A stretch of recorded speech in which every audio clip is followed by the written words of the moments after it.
બરાબર છે। અહીંયા આપણી પાસે હોરિઝોન્ટલ ફોર્સ છે પણ વર્ટિકલ અંતર છે નહીં, એટલે આ 1 કિલોન્યુટન ફોર્સના કારણે મોમેન્ટ મારી 0 થશે। 1 ગુણ્યા ડિસ્ટન્સ 0 છે।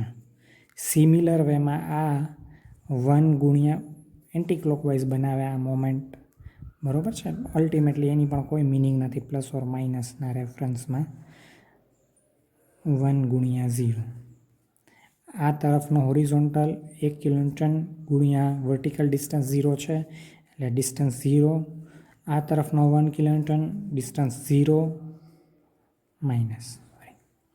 હવે આ નીચેની તરફ 1.73 કિલોન્યુટનનો ફોર્સ લાગે છે, આપણે જોઈએ, બરાબર। તો આ ક્લોકવાઇઝ મોમેન્ટ બનાવે છે, clockwise moment, anti clockwise moment. એટલે ક્લોકવાઇઝ આપણે પોઝિટિવ લઈએ એટલે પોઝિટિવ 1.73 વર્ટિકલ ફોર્સ છે, તો એનું એ સુધીનું હોરિઝોન્ટલ અંતર, બરાબર, એટલે આ હોરિઝોન્ટલ અંતર છે 1 મીટર, એટલે 1 મીટર, બરાબર છે। ફોર્સ ઇન્ટુ પરપેન્ડિક્યુલર ડિસ્ટન્સ, એટલે આ આપણા ફોર્સ થઈ ગયા બી ઉપરના। સિમિલર વેમાં હવે આપણે સી ઉપર જઈએ, તો સી ઉપરથી આપણે જોઈએ તો સી ઉપર એક 2.6 કિલોન્યુટનનો વર્ટિકલ ફોર્સ, આ 3 ત્રાસો છે, એનો વર્ટિકલ કમ્પોનન્ટ 2.6 અને હોરિઝોન્ટલ કમ્પોનન્ટ 1.5, એટલે એક વર્ટિકલી ડાઉનવર્ડ અને એક હોરિઝોન્ટલી જમણી તરફ લોડ લાગે છે। તો એના રેફરન્સમાં મોમેન્ટ લઈએ તો આ વર્ટિકલ ફોર્સ છે એ ક્લોકવાઇઝ મોમેન્ટ આપે છે। સિમિલર વેમાં આ હોરિઝોન્ટલ ફોર્સ છે એ પણ ક્લોકવાઇઝ રોટેશન આપે છે। તો આપણે લઈએ પ્લસ 2.6 કિલોન્યુટન આ વર્ટિકલ ફોર્સ છે, તો એનું એના સાપેક્ષમાં હોરિઝોન્ટલ અંતર કેટલું થાય? આપણે અહીંયા જોયું હતું કે એ થી સી સુધીનું હોરિઝોન્ટલ અંતર ઇઝ ઇક્વલ્સ ટુ એ થી બી પ્લસ જી થી સી, આ જી છે, બરાબર, એટલે 1 મીટર, અને હવે જી થી સી મને મળી ગયું છે 0.5 મીટર, એટલે 1.5 મીટર અંતર થાય, એટલે 2.6 મલ્ટીપ્લાય બાય 1.5 મીટર પ્લસ આપણ ક્લોકવાઇઝ છે 1.5 કિલોન્યુટનનો ફોર્સ એ હોરિઝોન્ટલ છે, બરાબર, એટલે એ હોરિઝોન્ટલ ફોર્સના રેફરન્સમાં એથી મારું સી સુધીનું વર્ટિકલ અંતર કેટલું થાય? એ થી સી સુધીનું વર્ટિકલ અંતર, બરાબર છે, એટલે એ એચ જેટલું જ થાય, બરાબર છે, આટલું થાય વર્ટિકલ અંતર, એનો વર્ટિકલ કમ્પોનન્ટ, બરાબર। તો એમ આપણી પાસે છે 0.867 મીટર, આ બંને ક્લોકવાઇઝ છે, એટલે બંને પોઝિટિવ। હવે અહીંયા ડી ઉપર આપણે અહીંયા કોઈ ફોર્સ નથી।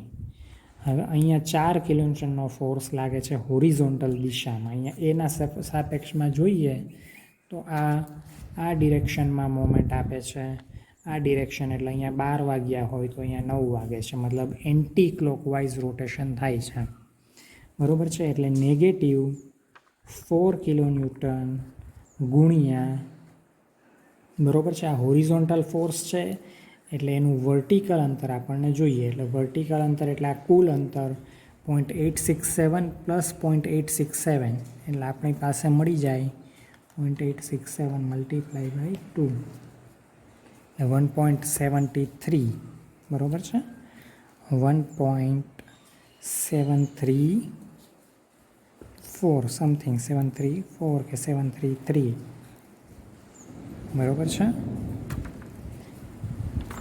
ઓકે, હવે એફ, અહીંયા બીજો કોઈ ફોર્સ નથી, એટલે હવે એફ ઉપર આવીએ તો એફ ઉપર 5 કિલોન્યુટનનો ડાબી તરફ, અને સોરી 5 નહીં, 5 cos 60 એટલે 2.5 કિલોન્યુટનનો ડાબી તરફ, અને નીચેની તરફ 4.3 કિલોન્યુટન। અહીંયા એ ઉપર આંગળી ફિક્સ રાખીએ અને અહીંયા આપણે રોટેશન લઈએ, બરાબર છે, એટલે આનું રોટેશન પણ આ રીતે થાય, બરાબર, એટલે આ પણ એન્ટી ક્લોકવાઇઝ રોટેશન થયું। અને સિમિલર વેમાં એ ઉપર આંગળી ફિક્સ રાખીએ અને અહીંયા એફના રેફરન્સમાં જોઈએ તો આનું રોટેશન પણ આ રીતે થાય, એટલે એ પણ એન્ટી ક્લોકવાઇઝ, એટલે બંને નેગેટિવ આવશે, એટલે -2.5 ગુણ્યા હોરિઝોન્ટલ ફોર્સ છે તો એનું એથી એફ સુધીનું વર્ટિકલ અંતર, એટલે ઇનડાયરેક્ટલી એથી એચ જેટલું, બરાબર છે, એટલે 0.867 આ એનું પરપેન્ડિક્યુલર ડિસ્ટન્સ, એટલે હોરિઝોન્ટલ ફોર્સ અને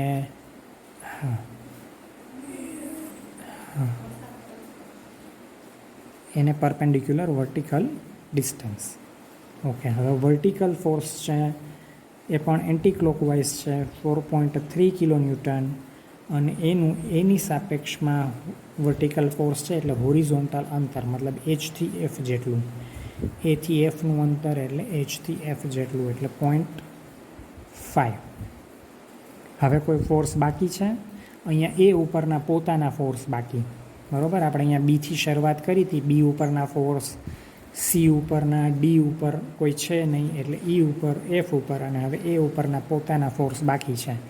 તો એ ઉપર બે ફોર્સ એક્ટ કરે છે, એક વર્ટિકલ ફોર્સ 5.2 કિલોન્યુટનનો, બરાબર છે, પણ એની સાપેક્ષમાં અંતર 0 થાય, બરાબર. એ ઉપર જ એક્ટ કરે છે એટલે એ કોઈ મોમેન્ટ જનરેટ ના કરી શકે, બરાબર છે. એટલે એનો જે વર્ટિકલ કમ્પોનન્ટ છે 5.2 કિલોન્યુટન અને એનો જે હોરિઝોન્ટલ કમ્પોનન્ટ છે 3 કિલોન્યુટન, એની સાપેક્ષમાં હોરિઝોન્ટલ કે વર્ટિકલ ડિસ્ટન્સ નથી, ભલે ફોર્સ છે, બરાબર છે, પણ એને પરપેન્ડિક્યુલર ડિસ્ટન્સ અવેલેબલ નથી. પોઈન્ટ એ ઉપર જ એક્ટ કરે છે, બરાબર.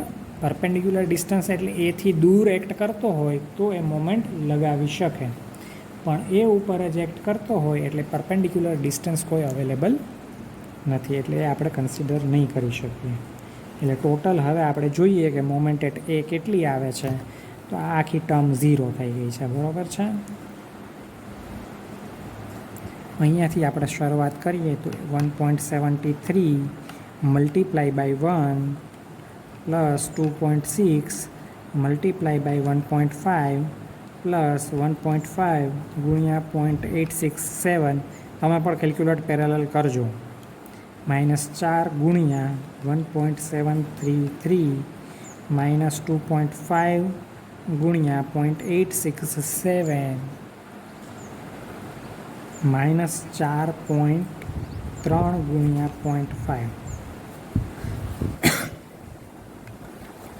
ઓકે, તો મને આન્સર આવ્યો -4.319, બરાબર છે. મુવમેન્ટ છે એટલે ફોર્સ ઇન્ટુ પરપેન્ડિક્યુલર ડિસ્ટન્સ એટલે એનો યુનિટ થાય kilonewton into metre. Kilonewton force છે અને પરપેન્ડિક્યુલર ડિસ્ટન્સ મીટરમાં છે, બરાબર છે. એટલે આ મારો આન્સર થયો. ક્લિયર? હવે આમાં જો તમને કાંઈ પ્રશ્ન હોય, આ કેલ્ક્યુલેશન બહુ સિમ્પલ છે. Force into perpendicular distance clockwise અને એન્ટી ક્લોકવાઇઝ, બરાબર છે. નીચેની તરફ આ રીતે લાગે છે તો ક્લોકવાઇઝ, આ રીતે લાગે છે તો એન્ટી ક્લોકવાઇઝ, બરાબર છે. ઘડિયાળના કાંટાની દિશા જોવાનું, આ રીતનું રોટેશન થતું હોય આખું 12 થી 3 થી 6 થી 9 આ રીતે રોટેશન થતું હોય તો આને આપણે ક્લોકવાઇઝ કહીએ, અને એનું ઊંધું રોટેશન થતું હોય, બરાબર, તો આને આપણે એન્ટી ક્લોકવાઇઝ કહીએ. આપણો ફાઇનલ આન્સર છે. બુક સાથે મેચ કરાવીએ તો બુકમાં કંઈક માઇનસ હોવું જરૂરી છે, બરાબર છે. અહીંયા એઝ્યુમ ડિરેક્શન તમે અલગ લીધી હોય કે આને ક્લોકવાઇઝને નેગેટિવને એન્ટી ક્લોકવાઇઝને પોઝિટિવ લીધી હોય તો તમારો આન્સર પોઝિટિવમાં આવે, બરાબર.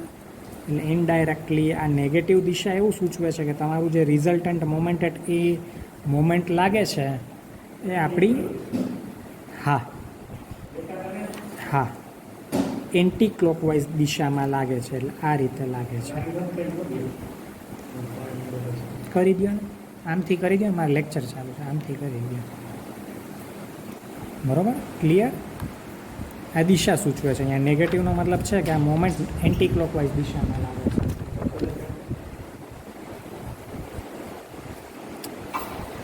બરાબર. તો હવે આ દાખલો તમે જાતે ગણી જુઓ અને કાંઈ કન્ફ્યુઝન હોય તો મને જણાવજો. ઓકે.